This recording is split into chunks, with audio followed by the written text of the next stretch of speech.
যদি পাপ হয়ে যায় হতাশ হবেন না, পাপ হয়ে গেছে হতাশ হবেন না। ওযু করবেন, জায়নামাজে দাঁড়াবেন, 2 রাকাত নামাজ পড়বেন, ওই পাপের কথা আল্লাহকে বলে ক্ষমা চাইবেন। ইনশাআল্লাহ আল্লাহ পাক আপনার গুনাহকে নেকি দিয়ে পরিবর্তন করে দিবেন ইনশাআল্লাহ। যতবার পাপ হবে ততবার নামাজে দাঁড়াবেন, ততবার ওযু করবেন, ততবার 2 রাকাত নামাজ পড়বেন এবং আল্লাহর কাছে ক্ষমা চাইবেন। ইনশাআল্লাহ আল্লাহ মাফ করে দিবেন।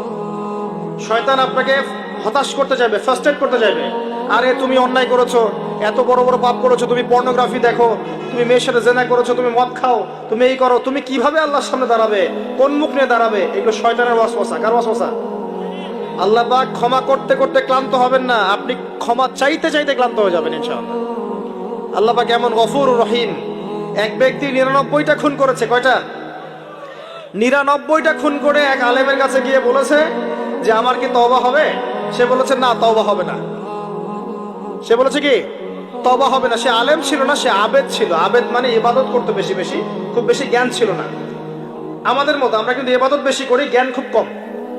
তো সে ছিল আবেদ, সে বলেছে না তওবা হবে না। তো ও বেটারেও কোপ দিয়ে 100টা খুন করে ফেলেছে, 100 ফিলাপ। এবার সে চিন্তা করছে যে আমি কি করব। আরেকজন আলেমের কাছে গিয়ে বলছে আমি 100টা খুন করেছি, তওবা হবে?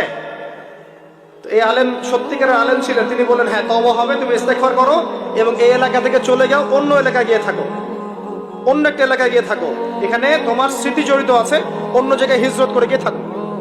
তো সে ব্যক্তি চলে গেল, যাওয়ার পথে তার মৃত্যু হয়ে গেছে।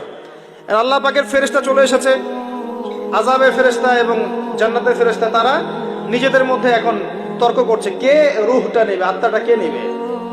ওই যে রূহ কাকে বলে, সায়েন্সকে জিজ্ঞাসা করেন, সায়েন্সের প্যান্ট খারাপ হয়ে যাবে, রূহ কাকে বলে উত্তর দিতে গিয়ে। এখন আল্লাহ পাক এই বান্দাকে মাফ করতে চাচ্ছেন, তিনি কি করলেন? আল্লাহ পাক কৌশল করলেন। তিনি বললেন জমিনটা মেপে দেখো,